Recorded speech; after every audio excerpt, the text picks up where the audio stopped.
Hello and welcome to Elite Morro uses Total Extreme Wrestling 9 to book WCW in 1992. We are currently at the 8th of January 1992. This is actually the official episode 1. You might notice my set is looking a little bit empty tonight. There's some upgrades coming to the office. So that's something to be excited about. I took down my Muhammad Ali picture that lives there, moved it into another part of the gaff, and there's some I'm looking at just sprucing up the place in general. Um, so yeah, we booked our first two shows on episode 0, more of a walkthrough episode, how the game works and so on. So I wanted to do a little recap on what those shows were.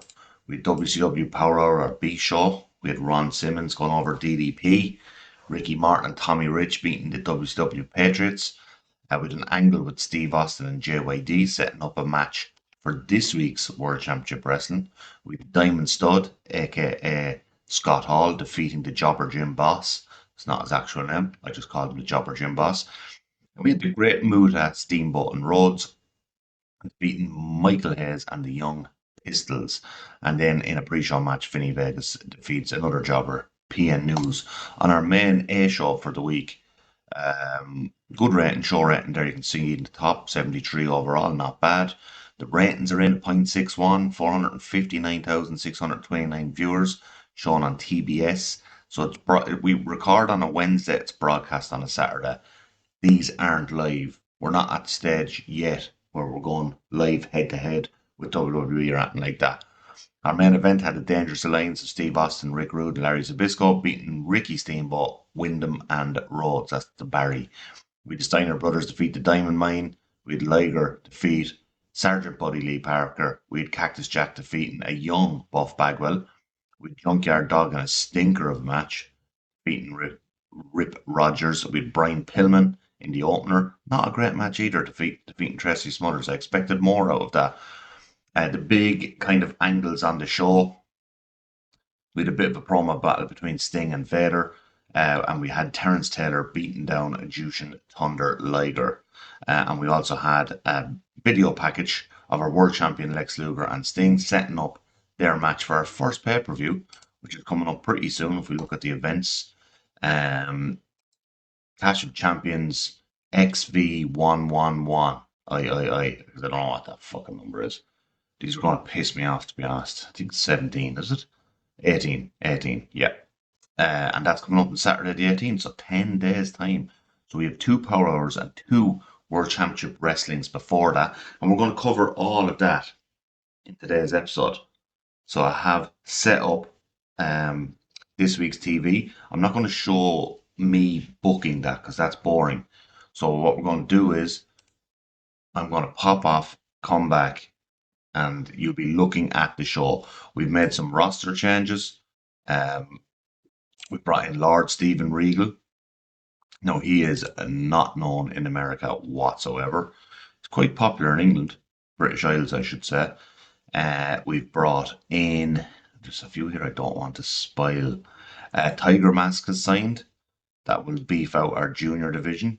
That was a real bad division. He looks excellent. Look at them stats. Top class. And he's under 225 pounds. That'll be a good opponent for Liger. We've brought in Ultimo Dragon, again a guy whose popularity we're really going to need to build, but insane stats as well. That'll be another challenger for Liger. Only 183 pounds, definitely meets the weight limit there. I've noticed a few things with our roster as well that worries me. So if we click into our backstage screen, Abdullah the Butcher has a mildly negative influence. Doesn't really make a difference. But Abdullah the Butcher has a negative influence. So that is not good for our backstage roster. So I need to keep an eye on that. I might have to just get rid of Abdullah the Butcher, even though I like him. Our locker room morale is very good because I've decided as a company we're going to organise the hotels, we're going to pay for the hotels, and we're going to organise transport from the hotels to the venues. So that has boosted locker room morale. I noticed one other issue as well is I'm Bill Watts. Big Josh is openly hostile towards Bill Watts. So Big Josh, if you remember, is actually Evan Bourne, who played Dink. Um, where's he gone? Oh, Big Evan, Big Josh, yeah. So he's Evan, or it's not Evan Bourne. Bourne was a totally different generation. Matt Bourne. So he hates me, and I am the booker. So he might be a guy who has to go as well. He has quite a bit of popularity, so I'm not going to just release him. I'm going to beat the brakes off him with lots of people to get them over and then release him. Abdullah, again, is another guy who, decent skills, um, but has decent popularity. So, not a guy.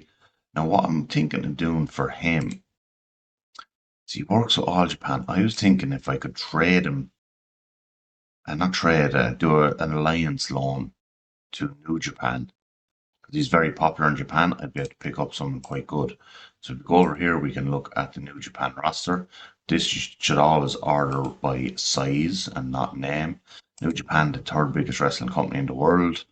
Is there anyone there? We already have him as the Great Muta. Is there anyone here who would make a huge difference to our roster that we could maybe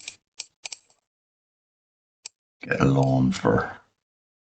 Bam Bam, young Bam Bam Bigelow. How's he there for a handshake deal? Might be able to poach him. He looks excellent. Decent popularity in America as well. That's something to think about. They have Bam Bam. But yeah, these aren't moves that we need to make just yet. Oh, I love Hashimoto. I would like to book him at some stage. He's very young here. His contract's up in 87 days. Look, I'm not going to start poaching too many guys from the Japanese companies because while this isn't going to be total realistic, um,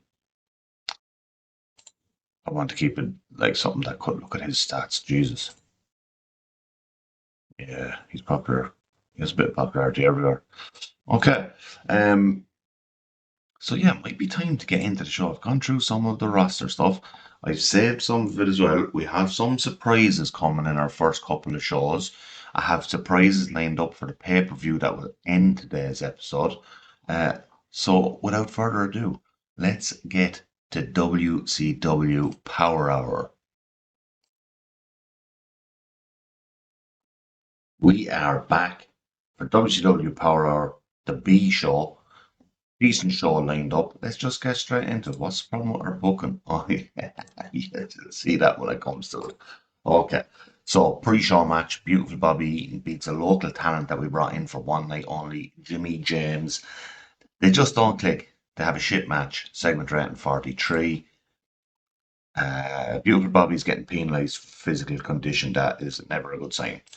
The Young Pistols, that's Tracy Smothers and Steve Armstrong defending the WCW United States Tag Team Championships against local boy, we're in Texas, Lance Von Erich and Sean Simpson. Not a great match either. Sean Simpson was really off his game. Tracy Smothers had a decent performance. Everyone else was shite. Another pre-show match. I need to see what El Gigante is like. Some of you may recognize this handsome little smile from his stint in WWF as Giant Gonzalez, from his infamous WrestleMania 9 program with The Undertaker. Both of these guys had a crap match. 21. I don't know what I'm going to do with El Gigante. He's rubbish. Now into the main show. So we start off the main show with Brian Pillman versus new young signing Jerry Lynn. Brian Pillman put on a really good performance, 65. Jerry Lynn with a 46. Not too bad for a young guy. We're going to keep Jerry Lynn in pre-show matches for a while. He's young. We're going to build up experience with him.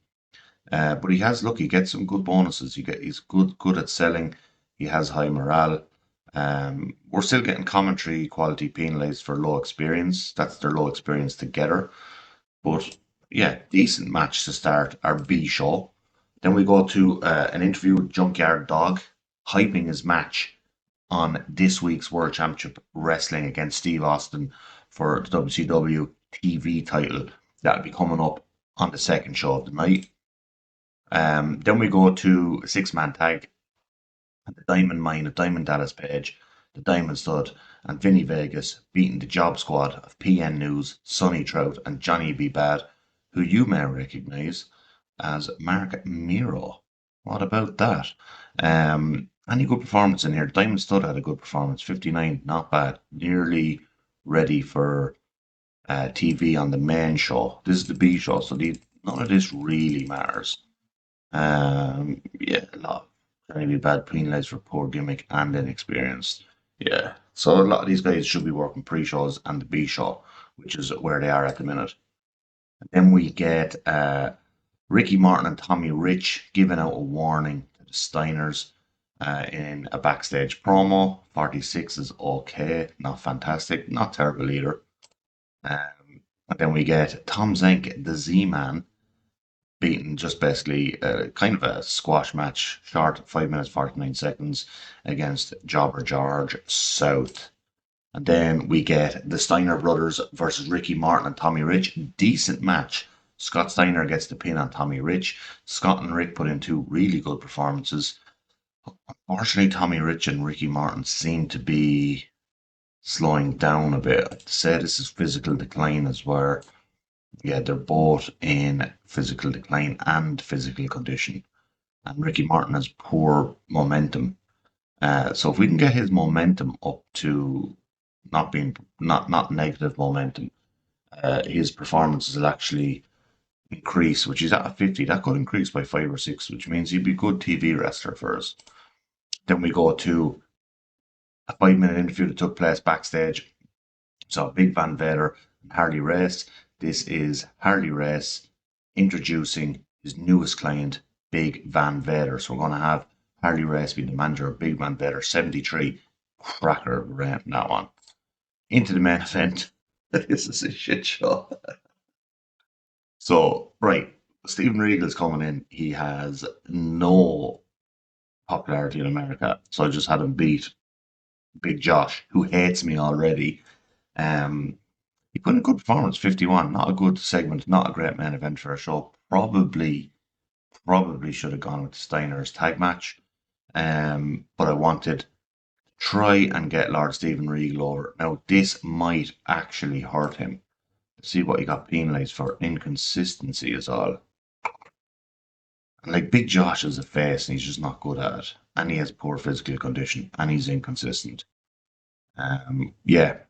So I just kind of threw Big Josh to the wolves there in service of getting literal unknown our boy Willie Regal over with our fan base on his first night. Might also use him on the pre-show of World Championship Wrestling, which is coming up next. So we're back for our first of 2 A shows before our pay-per-view. I'm going to jump into this because I don't want to spoil my main event angle.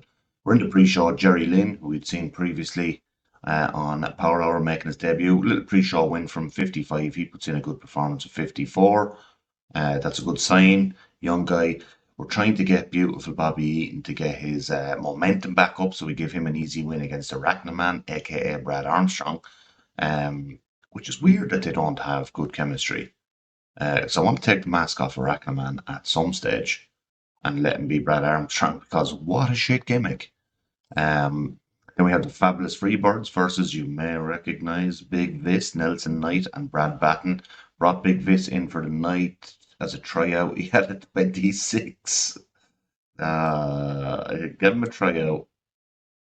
He's crap. So, yeah. Fuck Big Vis. That's not good.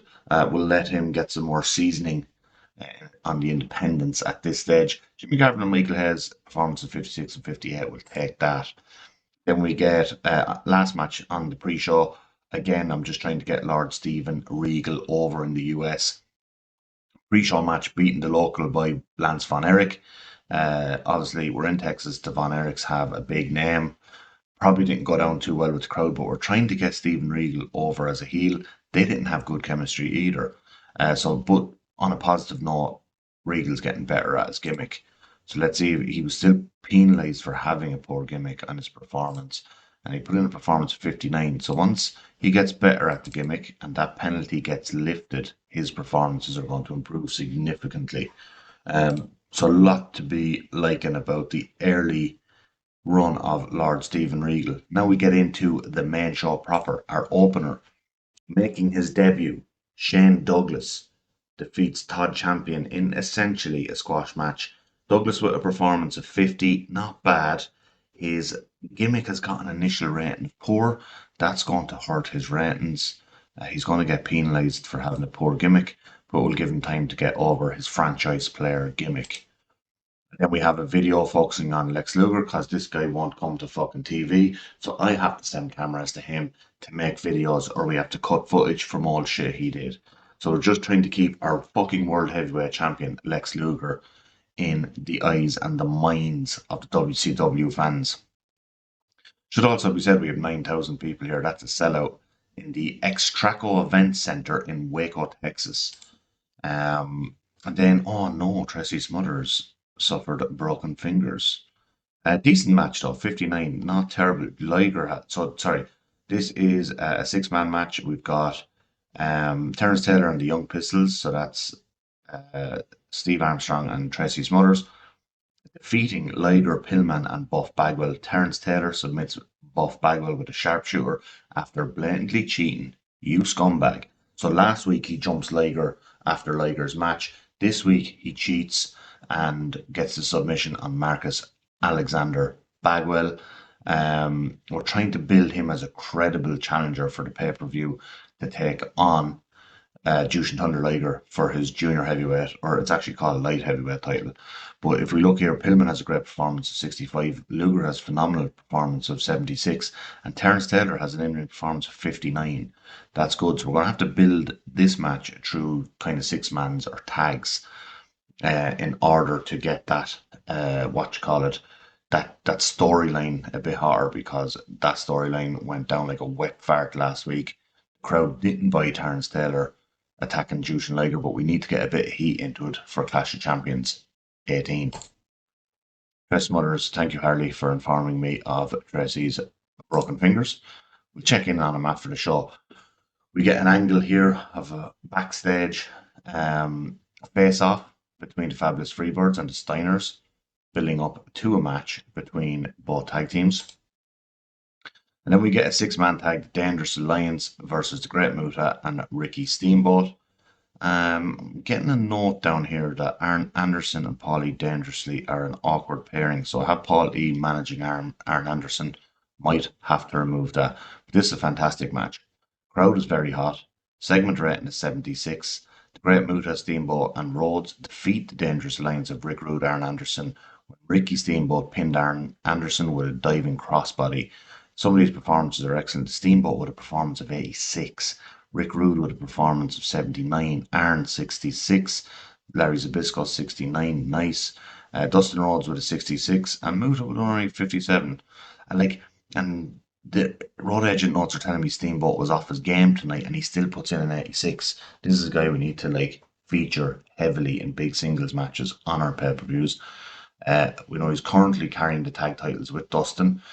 I had the Dangerous Alliance going over here to set up that tag match for the pay-per-view. So that'll be Larry Zbyszko and Arn Anderson versus Steamboat and Rhodes for the tag titles at Clash of Champions. And also, I'm going to go with the Great Muta because he's leaving in 30 days. I want him to put over someone on the way out.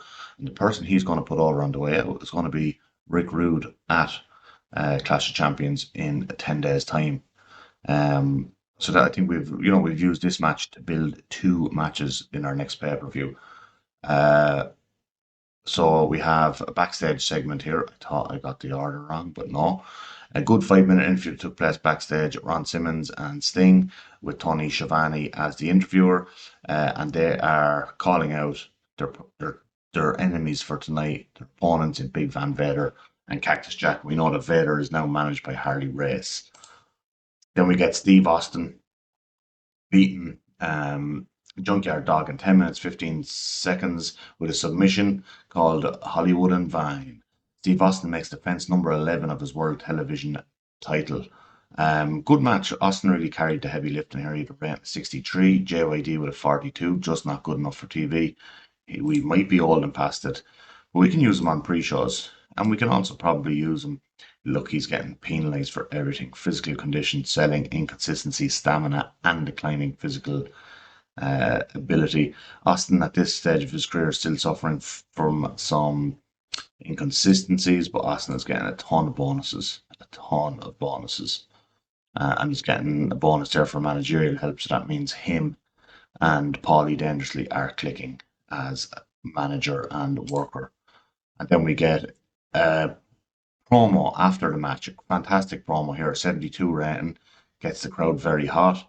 Stone Cold calls out the roster, says there's nobody that can take this WCW World Television title off him. We'll see next week who steps up to him. We'll see if he has a match at Clash of Champions. I suspect he will. Someone's going to step to Steve Austin next week and challenge him to face for the WCW World Television title at the pay-per-view. It's called a World Television title. It should just be WCW Television title. Now it's a main event time tag match. We have Cactus Jack and Big Van Vader versus Cactus Jack and Big Van Vader versus Ron Simmons and Sting. 75 rand, not bad. Probably going for a little bit more. Big Van Vader puts in a performance of 81 though. He was star of this match. This has also advanced the world title storyline and it has gained it some heat. With Ron Simmons with a 66, not bad. Cactus Jackson with a 69, nice. Sting with a 75, that's good. It was I probably could have given him an extra 3 or 4 minutes to get that rating up a bit. Let's see here in terms of, yeah, there was no real, nothing penalised here, so everyone performed really well. Okay, and yeah, that's the show going off. Oh no, it's not the show going off the air.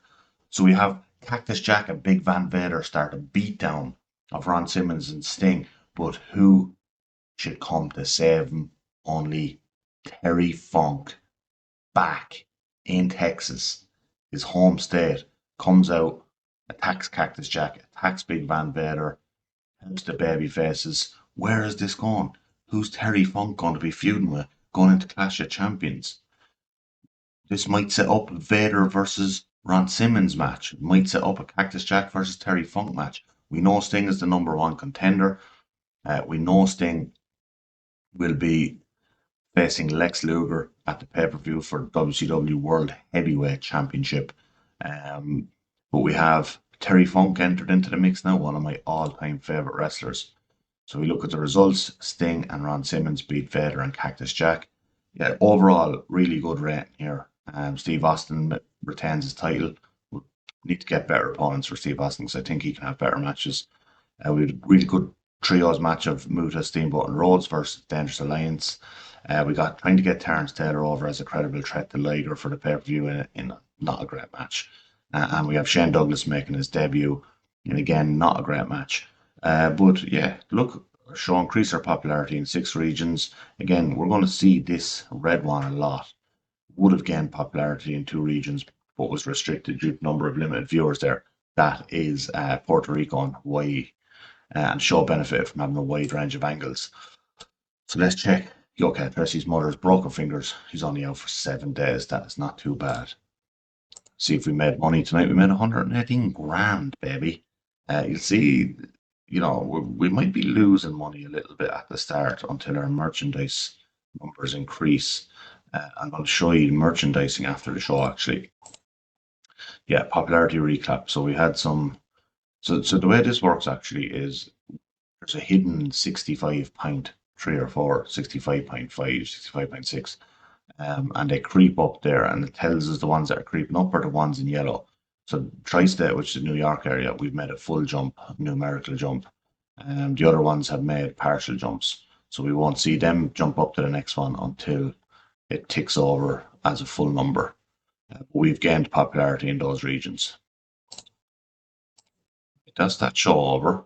So I'm going to go do a little bit of work on my roster. I'm negotiating some big contracts. I have one in the pipeline, which I'm going to keep top secret until the pay-per-view. A huge signing. He would actually be coming in as one of my highest paid members of the roster. Um, One of my favorite wrestlers of the 90s, a guy with tremendous upside. Um, I'm going to go away and continue those negotiations. Before that, what I want to do is just show you this screen here. You can't see it, it's right behind my head. I click on this merchandise. So it tells you which of our workers are making money on the merchandise this month. Sting is the far and away the biggest merchandise seller. Look at that. Sting, Steamboat, and then down to Ricky Rude and all these guys. So Sting is making us the most money by a mile, and he has a terrible contract where he's only getting 1,000 out of the 21,000 that he's made. And you can see over here, our current level, that 6 out of 10. So that means we're not producing merchandise for all our wrestlers, only the big stars, and our live shows we're making around $5 per fan in attendance, so that's not great either. But we're currently upgrading it. It's going to take, is it telling us how long it's going to take? So we're paying 1,000 a week for the upgrade, and it's going to take about a year to upgrade, but we'll start making significantly more money then. I have pressed the upgrade, haven't I? Yeah. It's already upgrading. So I'm upgrading it rapidly as fast as I possibly can. So our merchandise isn't a big money maker for us yet, but it will be by the end of the year. Okay. I'm going to go away, work on the roster. I'll see you find people soon. Like, subscribe, comment, all that good stuff. We'll be here now in just a moment. What will be 20 minutes for me is going to be a second for you. Look at this. Big Josh has morale issues. I don't give a shit, Big Josh. I don't give a shit. Let's see if Lord Steven Regal. So yeah, Blue Blood gimmick is still poor. Let's see his popularity. His popularity has increased, particularly in the Mid South where those matches took place. I want to see if Beautiful Bobby's. He now has warm momentum. If you remember, he had piss poor momentum. Is there anything else I want to check? No. Cactus Jack, warm momentum. As popularity increased, we click on check track progress. Yeah, it has. So he was a 46 starting the month. He's 47s across the board now. Let's check Terrence Taylor. So he was 45. He's 45. Yeah, he hasn't changed that. Is he warm? He's warm. Okay, so that'll help his ratings in matches. Okay, be back in a momento. Right, we are back for an episode of WCW Power Hour, the B Show. So what we're trying to do here is just get people over and get people momentum. We're not really using our big stars. Just get people wins, really. So let's start booking analysis saying El Gigante is furious. I'm feeding El Gigante to Lord Steven Regal. El Gigante has good popularity, probably because of his stature. And we're going to use him tonight to get Lord Steven Regal over. I'd say it's going to be a fucking shit match. But anyway, what about it? Okay, let's get into the pre-show. So we have debuting Ultimo Dragon, who beat Sergeant Buddy Lee Parker by submission in 10 minutes pre-show. The idea here is just to get Ultimo Dragon a little bit of popularity. He had a good performance actually there with 54. Good for a guy with very low popularity. Just a little pre-show match. Another pre-show match again, doing the same thing with Jerry Lynch, trying to get him over. Not a great match. Todd Champion is rubbish. That's all I got to say about that. And then again, trying to build momentum because Ricky Martin and Tommy Rich have terrible momentum. They're in the ring there with a guys called Gemini Kid and a young Shane Helms. We're in Norfolk, Virginia tonight, so we can get guys from this region to come in and do the job. Okay, we are back. We're in Norfolk, Virginia. A little pre-show match here, Ricky Martin and Tommy Rich versus Shane Helms, 17 years of age. Coming in, a little tryout match for him versus and the Gemini Kid, a little tag match. Shane Helms with a performance 23, not great. We're trying to get momentum for Ricky Martin and Tommy Rich. We've seen earlier their momentum was jack shit. So that's the idea of this. It's on the pre-show. This is Power Hour, our B show that we record before our A show, World Championship Wrestling, on Wednesday nights, aired on Saturdays. Into the main show, we have Steiner Bros versus Diamond Dallas Page and Vinny Vegas. Diamond Dallas Page sustained a broken jaw. Of course, he was slowed a bit by working his injury. He actually had a decent performance considering he got injured. He's in there with the Steiners. Sometimes your jaw is going to get broken. You know what I mean? Thanks, David, for letting us know that Diamond Dallas Page sustained a broken jaw. There's backstage heat on Rick Steiner after his botch caused DDP to get hurt. I don't think Rick Steiner cares. Probably feeds into his image. Then we get an interview between Pillman and Schiavone. Pillman hypes a six-man tag coming up on WCW TV tonight. Very good rating. Brian is obviously good on the mic. Then we get El Gigante was furious that he was being fed to Lord Steven Regal. El Gigante has a bit of popularity. Regal is relatively unknown in the US at this stage. We're trying to get Regal over. I see him as a guy who could be a really good TV champion throughout 1992 as we push Steve Austin up the card at some stage this year. So I'm trying to build Regal into a potential WCW TV champion at some stage this year. So that means getting him on TV and getting him wins to try and build his popularity.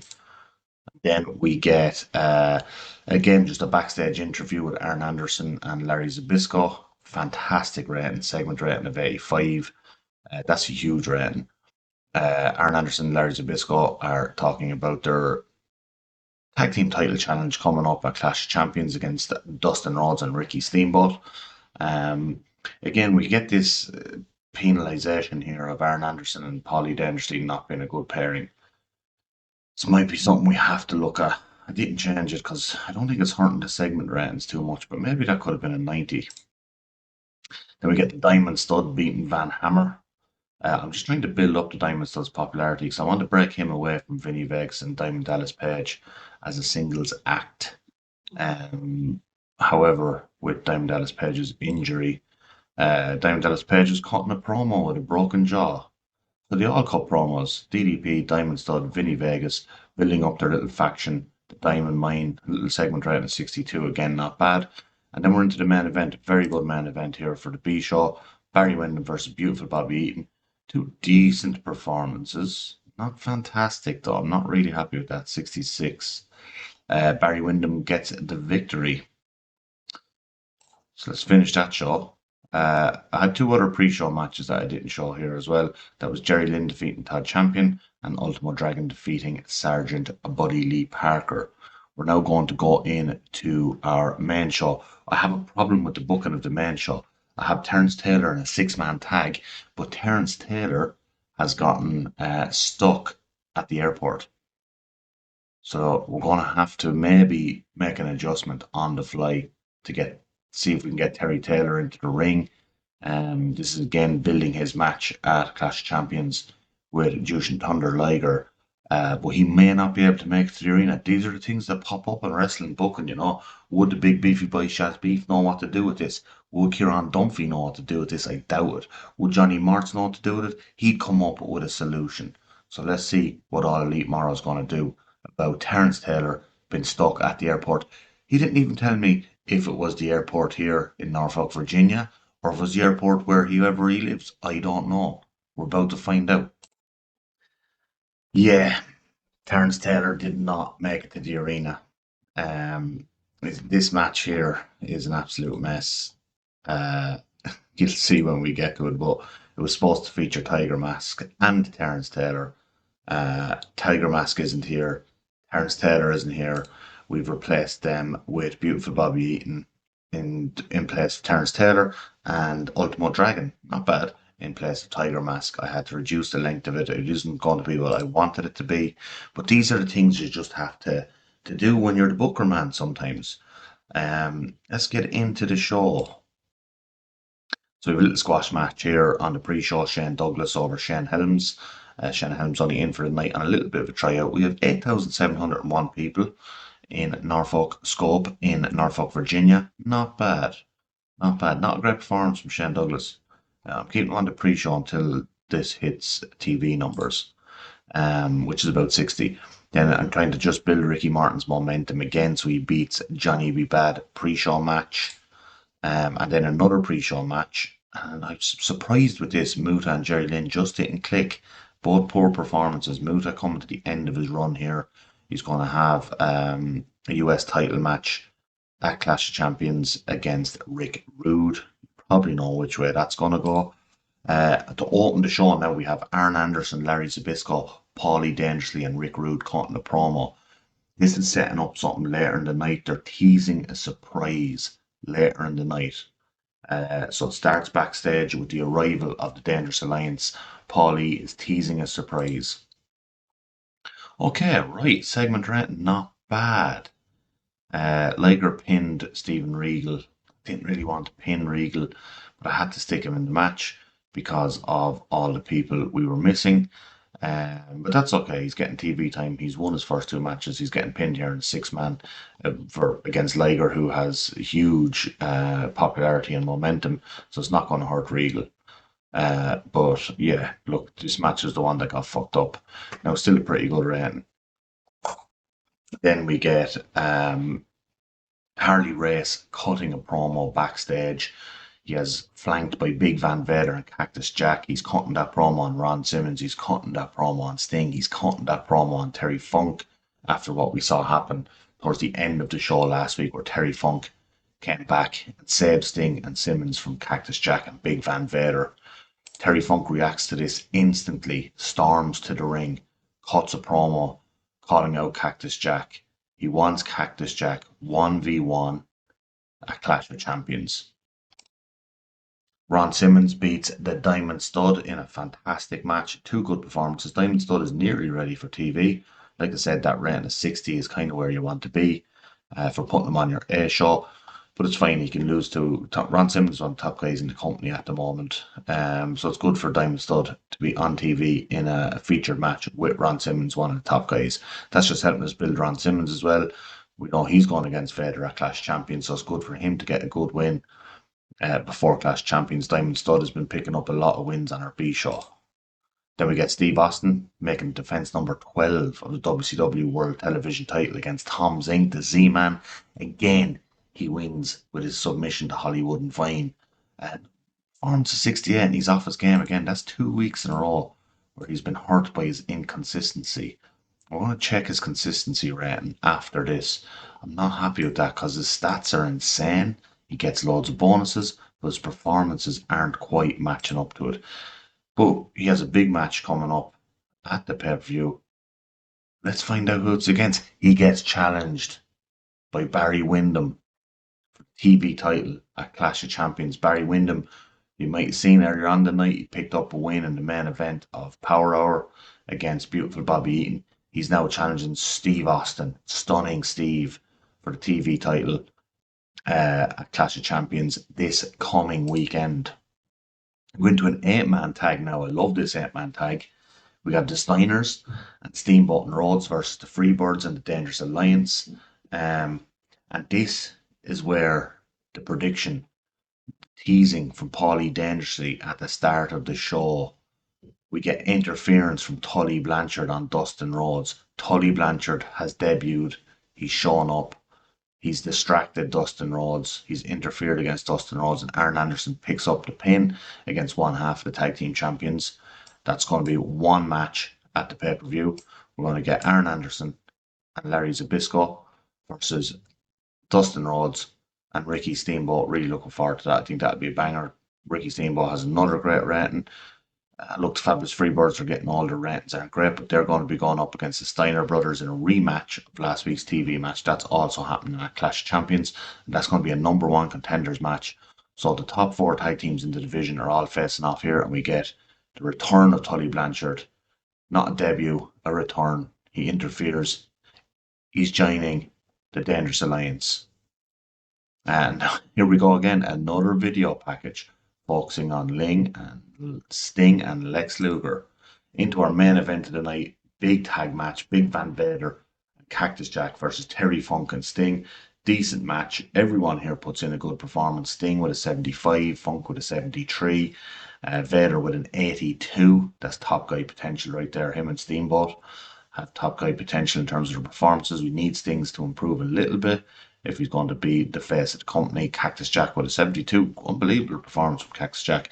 If you think of it, like Cactus Jack and Steve Austin should be at similar stages of their career in a lot of ways, but Cactus Jack is outperforming Steve Austin massively at the moment. What happens then? We get a big, massive brawl going off the air, setting up loads of matches for the pay-per-view Clash of Champions 18. Involved in this, we get Big Van Vader, Cactus Jack, Ron Simmons, Terry Funk, there's Carnage at ringside. That takes us off the air. Next time we're going to be on the air. Not a great overall rating. Kind of let down by the main event. I thought we'd get a better rating than 73 for that. I probably should have checked what we got penalised for. But generally, Cactus Jack was used too much on the show. Yeah, that won't be good for him. We used them in a promo. We used them in the main event match, and we used him in the main event angle. He's not popular enough to be used that much on the show. So we know Dime Dallas Page is going to be unavailable for 3 weeks with a broken jaw. Tough guy DDP. Get the yoga on board. What kind of money did we make? Again, another profit of 118,000 on the show. Not too bad. Our overall finances are dipping. We're not making enough on merchandise. It's the wages we're paying week to week is outweighing what we're making on the show. Let's see, popularity, not good in some of our key regions, but good in some of the regions we're a little bit less popular in. So our popularity in our key regions is dipping a little bit, but it's increasing in other regions. Now that brings us to the post show. We're going to check Steve Austin's consistency rating, trying to figure out why he is underperforming. Let's hope at the pay-per-view he has a big match. He puts in a good performance against Barry Windham. Kind of worried about that. He's hitting a lot of 58s. Loads of news there. I don't want to spoil at him. That's our news one. Our emails coming in the year of 1992. What other shows are on? Look at that. All Japan. Stan Hansen, Doug Furnace, and Dan Crawford versus Saruta Gun. Without Jumbo Saruta, so not the rating. So you can check other shows around the world here. Sometimes that's good to see what guys are putting in big performances. What's on FMW? Not all shite. Okay, so what is it we're checking? We're checking Steve Austin's consistency rating. Skills. Where is it? Consistency should be 75. I can't understand why his performances are in the 58s. Like, his technical wrestling is great, his basics are great, his brawling is really good, his psychology is good, star quality is obviously amazing. Consistency is good, like, because he's getting a bonus for his selling, which is only 2 points above his consistency, but he's getting penalised for performing inconsistently. He has dramatically increased his popularity over the course of the month of January. Expect that to continue. Let's see what Barry Windham's popularity is. Yeah, Stone Cold's going to get a boost from beating Barry Windham. Spoiler alert. So I'm going to set up the pay-per-view taking place this Saturday.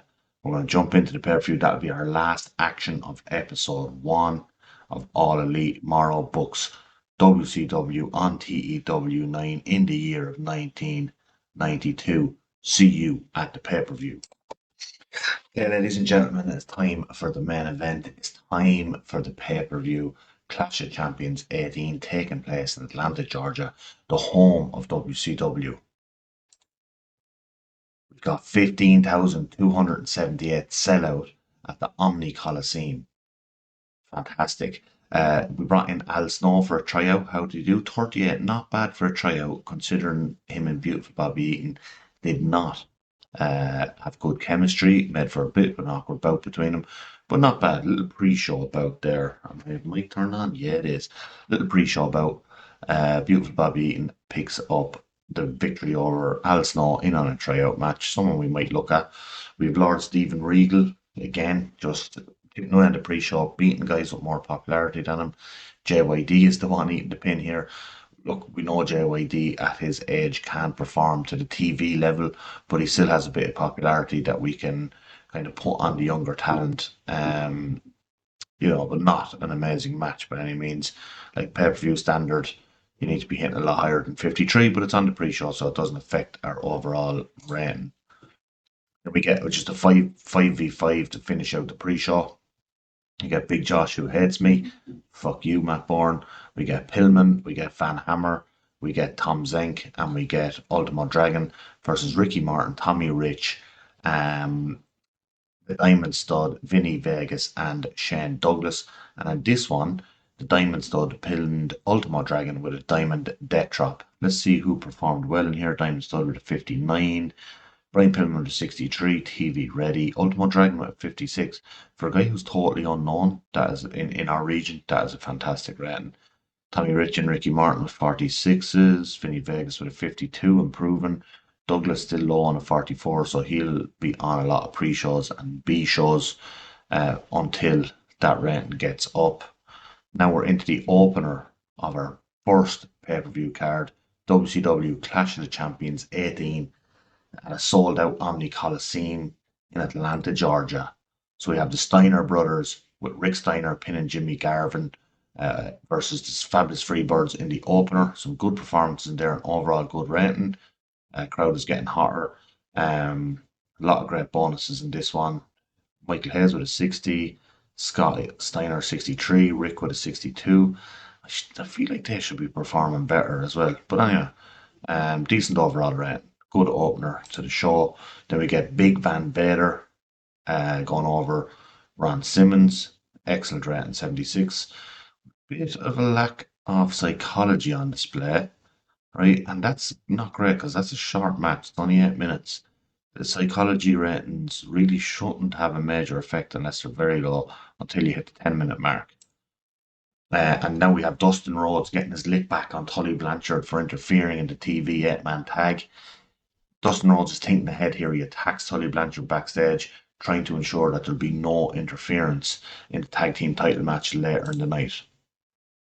And no surprise here, Jushin Liger beats Terrence Taylor, who couldn't make fucking TV on Wednesday, in 10 minutes 28 seconds with Shooting Star Press. That's his first defense of the WCW Light Heavyweight title. But we have guys like Brian Pillman, Ultimo Dragon, and Tiger Mask there now, so going to be a lot of face versus face matches. We don't have any good heels yet in the light heavyweight division, but we can probably do some face v face. I think at this stage now, looking at the ratings, Liger and Brian Pillman will have a really good match. Um, Pillman and Ultimo Dragon, or Liger and Ultimo Dragon will have a really good match, but Liger defends his title. Then we have Rick Rude. We all knew the result of this one because we know Great Muta's contract is up at the end of the month. We're not re-signing him. He's gone back to Japan to his home promotion of New Japan Pro Wrestling, who are a partner of ours. We can get him back on loans, but he hasn't really performed well for us. He's performed okay, and this isn't a great match, especially with someone as good as Rick Rude. But it's defense number 4 of the US heavyweight title for Rick Rude. Normally I'd place the heavyweight title over the TV title, but this match didn't feel like it had much heat coming in because of Great Muta not really performing. So we bumped it down the card a little. Then we have Steve Austin defeating Barry Windham in a really good match, 73 rating. There we go, Steve Austin with a 69. So we were complaining about Steve Austin's TV performances only hitting 58s, but he shows up here on pay-per-view, wins with a stun gun in just under 12 minutes, making defense number 13 of the WCW World Television title. Let's see now his consistency. Was it mentioned? No. Stone Cold showed up on pay-per-view. Or I should say, Stunning Steve showed up on pay-per-view. That's the most important thing. And then we get our first sighting of Lex Luger, interviewed backstage by Tony Schiavone ahead of his World Heavyweight title fight against Sting in the main event tonight. We haven't seen Luger. He's not. He won't sign a contract to wrestle on TV or even to appear on TV. So Tony asks him about this. He says there's no competition for him in WCW. Why would he come to TV?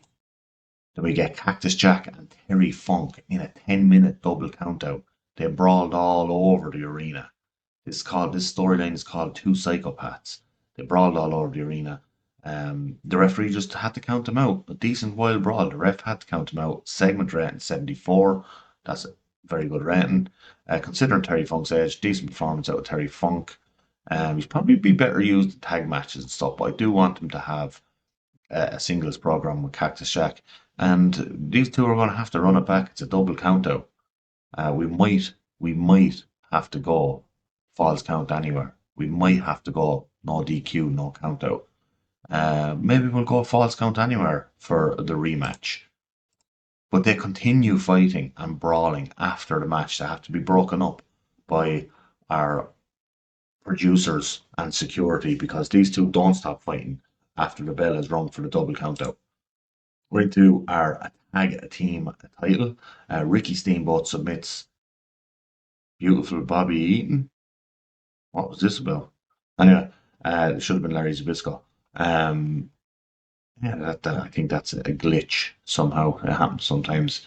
Uh, but Steamboat and Rhodes make defense number 4 of the WCW World Tag Team titles. Tully Blanchard tonight, nowhere to be seen.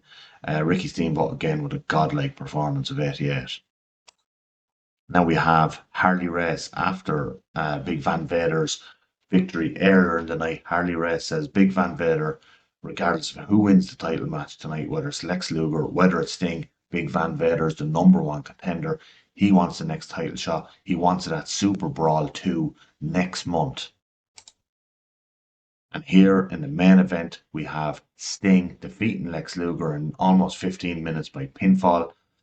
Sting wins the WCW World Heavyweight title. New champion. So it looks like we're going Sting and Vader at the main event of Super Brawl 2, which I believe was the real main event of Super Brawl 2. So Sting has taken the title back. The title will be on TV on Wednesday when we record the next episode of World Championship Wrestling. Sting has brought big gold back to WCW, back to television, but he has a monster waiting, and that monster is on fire at the moment. It's Vader. So overall, 81 rating, decent pay-per-view, a lot of good ratings. Best match on the card seems to be the tag title match. Everything else decent. Big Van Vader and Sting had a good match, despite the fact it got penalised for lack of psychology. I have a feeling Sting paired up with Luger won't have, or paired up with Sting and Vader won't have a lack of psychology. Maybe I need to check Ron Simmons' psychology rating. But a lot of good matches on the card. Liger's match with Terrence Taylor was good. Cactus Jack and Terry Funk is bound to be good. Two of the all-time greats. So yeah, overall, very good show. Let's see. All right, we made $1.5 million on pay-per-view. Oh, we are humming. That we needed that. We needed that. So our overall profit on the night is 1.9 million. We did well on, we had a big crowd there with 15,000, so the merchandise numbers are going to be bigger than we'll get from TV. Ticket sales good at just under 400 grand. So that puts us into a nice amount of profit now. We started off with 16 million. So we're up to 17.7 million, 1.9 million profit on the night. Let's see, we didn't gain a whole lot of popularity from this actually. Quite disappointing because we had a really good show. So what we're going to do, we're going to just take, I promised a big debut, my big signing. The signing is done. The ink is on the paper. I've signed what I believe to be a big superstar. However, that big superstar has to work out their dates with their current company.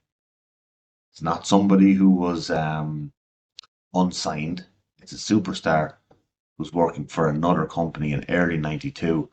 They have to work out their dates before they can debut for us. So some things in the news here. Ricky Steamboat thinks Ultimo Dragon's going to be a star. Dusty Rhodes thinks Big Josh, who hates me, fuck you, Matt Borne, is clumsy. We should come. Okay. We did 500,000 pay-per-view buys. That's good. And we had 500,000 watching the show. Yeah, I was looking at signing Haku, but I don't think I will. I don't know what he adds to us. He's pretty good. Low psychology. Yeah, we'll see. Let's see. So what were we going to check? We were going to check Big Van Vader's psychology rating. 67. That's very low for Vader. Vader had great psychology in real life. We're going to check Ron Simmons' psychology. Where's Ron? Ron Simmons. Oh, that's very low. 62 is low. Let's check Sting. Sting's is 84. Okay, so Sting and Big Van Vader will be fine together at the main event of next month's pay-per-view, which is Super Brawl. So what do we have coming up in the next few weeks? Let's click on availability here. This is a good screen. So we have 6, 7 weeks of TV. 1, 2, 3, 4, 5, 6 weeks of TV before we get to Super Brawl. You'll be seeing all of that and more on episode 2 of All Elite Morro Books WCW on TEW 9 in the year of 1992. Great episode today. Really enjoyed that. You know, a lot of guys getting over. Um, Sting is our new champion. Steve Austin is getting over big time. Let's have a look at his new popularity after beating Barry Windham. We need something popularity. Yeah, it's up to 54. If we look at that, he's gone up 10 points over the month. The only person I'm kind of worried about that we didn't do enough with this month was Rick Rude. So he's stayed stagnant. But I wanted him to beat the Great Muta before the Great Muta leaves at the end of the month. I'd probably have the Great Muta lose to somebody else on TV. Um, Before he leaves, we probably have 2 episodes left of him. Where is he? The Great Muta. He still has decent popularity. Has he gone down or up? No, he's about the same. So we will feed him to somebody. I'm trying to think of a decent mid carder we want to elevate. Maybe the Diamond Stud. He's been performing quite well for us. So just comment underneath. Who do you want to see pushed? What wrestlers do you want me to sign? Who do you think is a main eventer? Who am I overlooking? Comment down below. Like, subscribe, all that good stuff. Thank you. That's All Elite Morrow signing off on the real episode 1 of WCW Rebooking 1992.